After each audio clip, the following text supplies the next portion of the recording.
Hello my friends, welcome back. I'm Greg at Artist Cycling. Back working on this piece. Took a day or two, maybe three, to let it dry a bit so I could work back into it more easily. I've done some work off camera, sharpening the helmet, making this other change in this arm, and chasing spiders. And then I've started working on this figure, got the arm in and such, sharpened up this helmet, popped that beard a little bit, laid in some of this dark to get that idea what that's going to be. So obviously, need to finish the arm up here, work into the head, still need to decide who this is,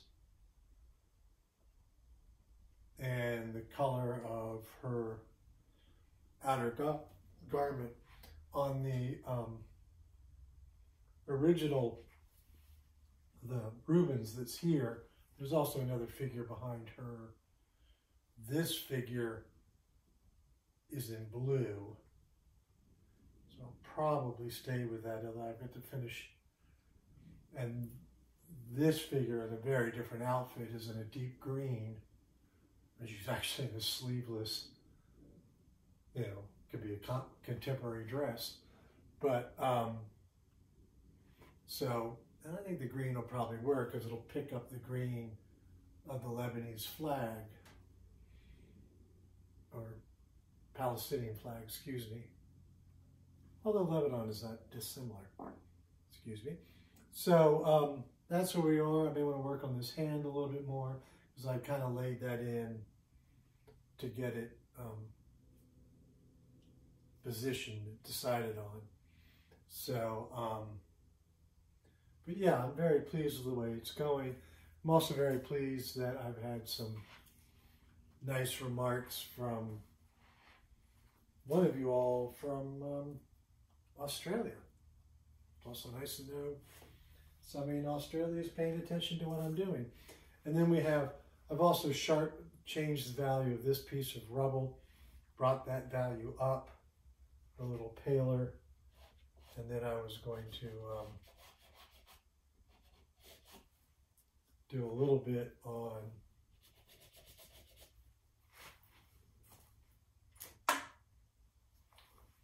this piece. I'm going very lightly now with my colors that I'm going to mix with the white, because I think I've talked about the formula seems to have changed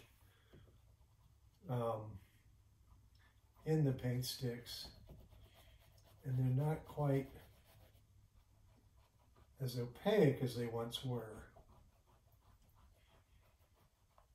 So, and I've gotten so used to working with them a certain way that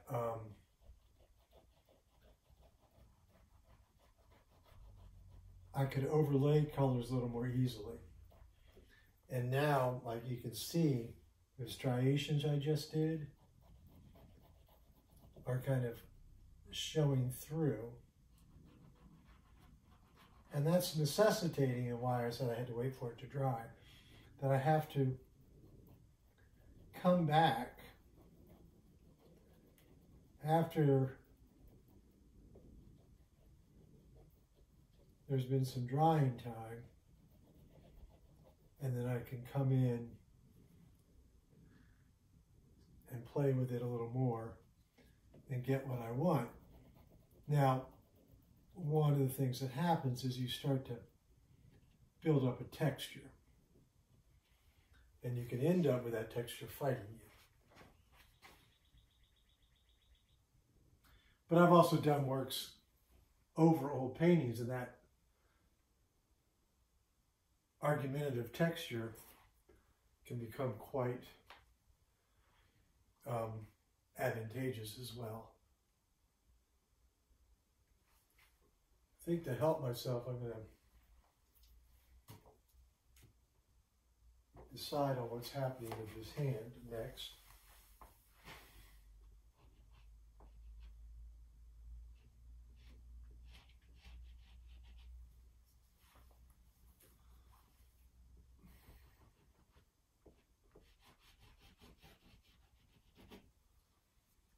So, and that's part of the way I like to work, was where I'm sort of making discoveries as they go along. And I know I've talked about that. But other than the original Reubens, I'm sort of just thought of the expression working without a net. I'm working without a preliminary sketch. And I'm not dissing anybody who works this way, but I find for myself that if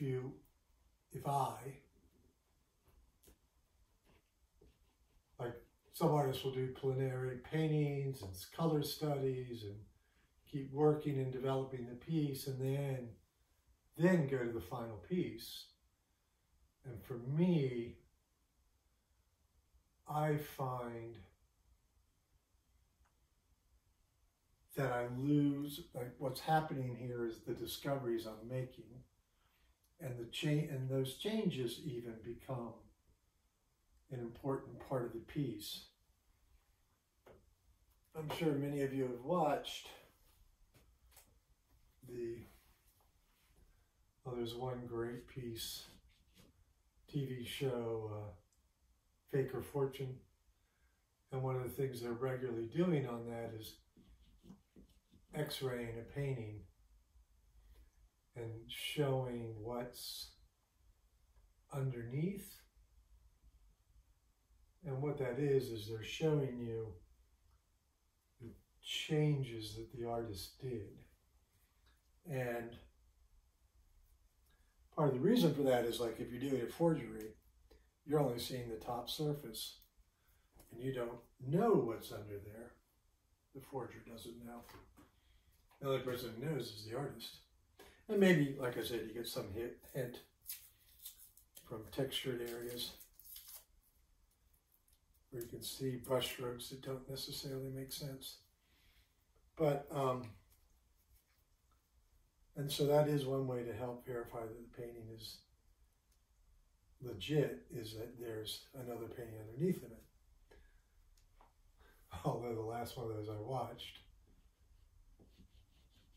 the artist that they thought the artwork might be by was known to paint over other people's paintings. Strikes me as a little cheeky, but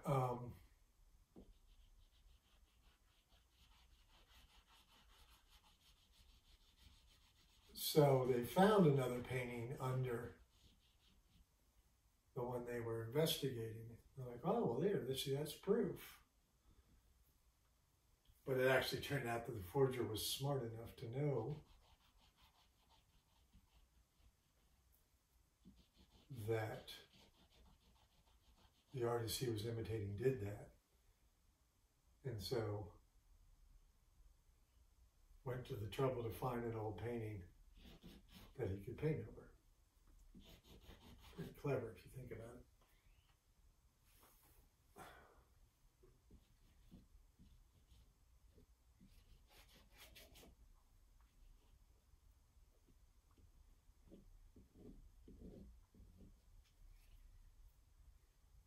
So I'm just laying in the colors now, and I will go ahead and switch to the time lapse.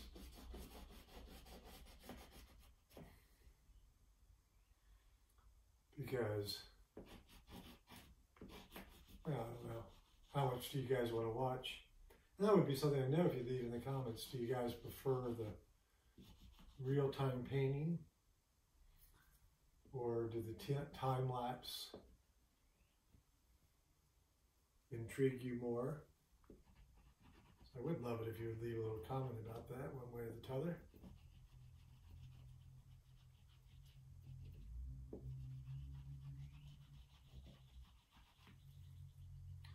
So right now I'm trying to, wrong one, shift this sleeve, so we got some of the rolls of the sleeve, and I'm trying to darken it as it turns to where my other is. Each side of the arm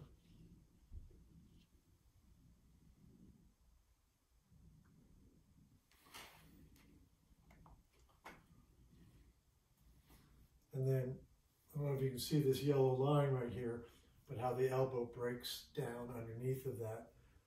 And that's sort of something I've started doing. This is the color I want, right? Yeah. I've done, this becomes sort of a signature of my work, is that not working all the way to the edge. And I know I've mentioned it in previous videos, but my instructor, Jewett Campbell, who I've just discovered has a couple of pieces at the Museum of Modern Art in New York City. And I'm pleased to say I have one of his paintings in my house that I got after he had died. But he always said, and it was a very different intention when he said this, that the first 4 lines of your drawing are the edges of the paper. And I immediately went, well, nobody's making any lines in my artwork other than myself. So I never worked to the edge of the paper again. And then it has some other benefits. One, it just makes the work more engaging, and you know, there are no real frames around our reality, as much as we try to build little fences around ourselves.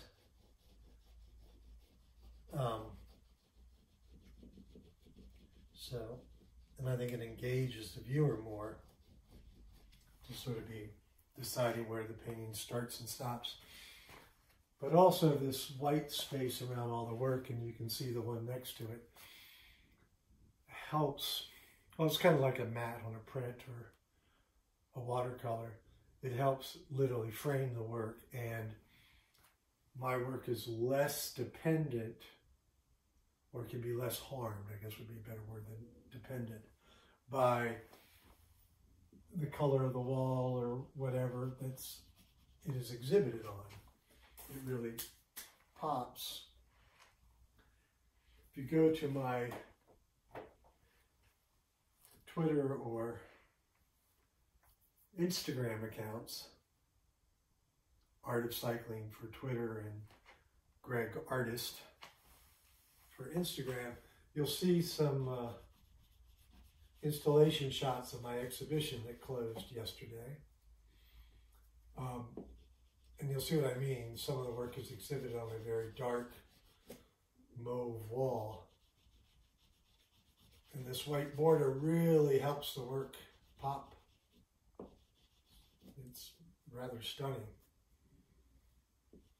When I was choosing which area of the exhibition space I would like to exhibit my work in, and I saw that wall, I was like, well, that's an easy choice. So I hope you'll go check that out. Tuesday I have to go pull the work. Today was an option, but it's a nasty, cold, rainy day. While I took the work there in a U-Haul, I now have my pickup truck running, so I'm going to bring it home in the back of my pickup truck. And it's only a short distance between my studio and the gallery space.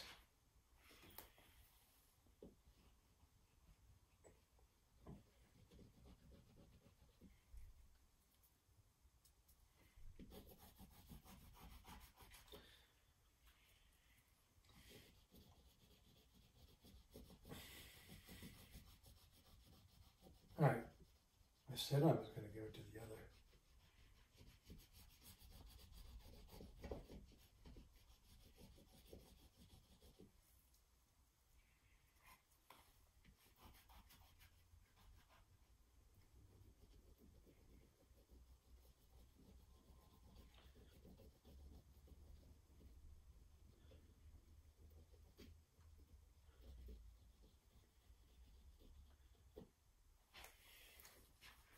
see how that looks. So the other thing is, with the oil sticks, you've probably noticed that I'll stop and sort of chip at the edge, because they do harden around the edge, which is in essence what the painting does as well on the surface. So you'll sometimes get a hard edge that will do more to drag the paint rather than lay the paint on. So at times I have to stop and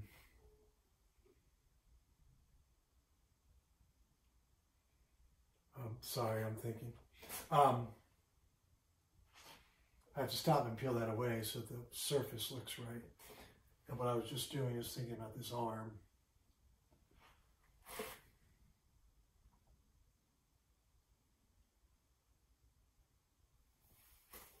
Yeah, that's how it would be. All right, so I'll switch over to time-lapse for a while, let you watch. Turn the bike race back on that I was listening to, and I'll check back in with you later.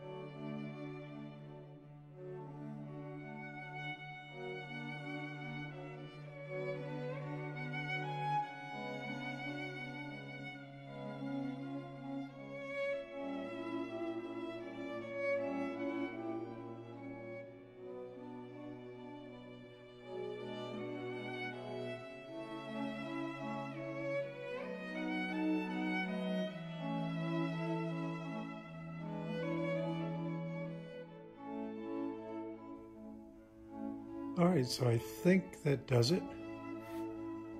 I will come back tomorrow and check it again and title the piece. I haven't quite decided on a title yet, but I thought I'd give you a chance to really see what the painting looks like right up on top of it.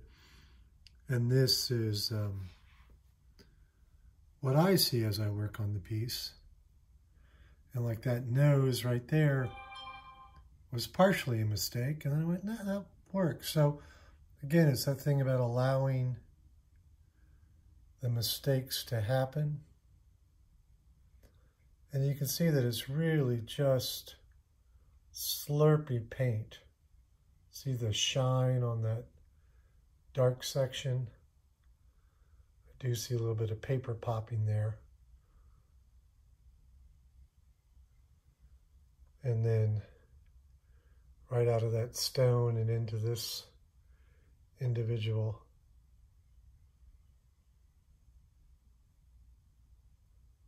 And you can see how I've had to layer over that helmet once or twice. Here's that arm I changed at the start of this painting. And you just see how it moves through the work.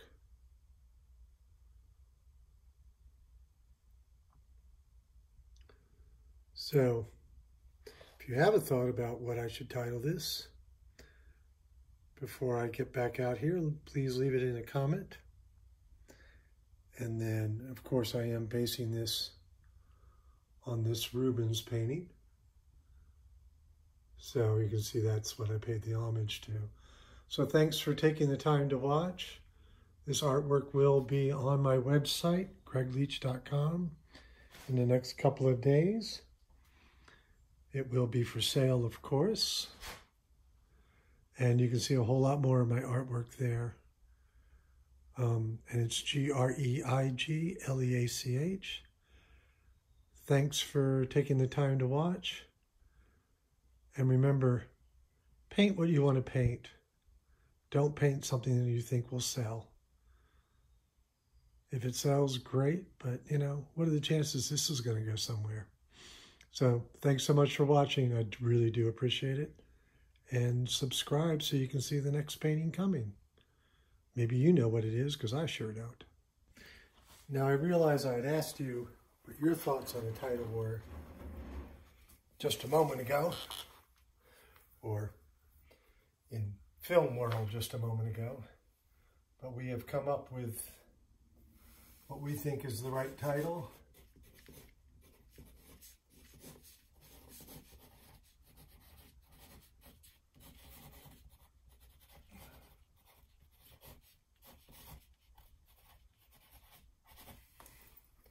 Sticks and Stones, Bombs and Drones. And, of course, to sign it and date it.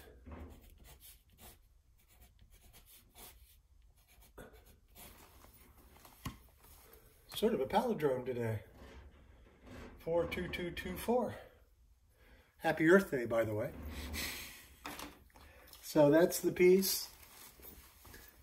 And again, thanks for watching. I do appreciate it. This will be up on the website sometime later today. Thank you all.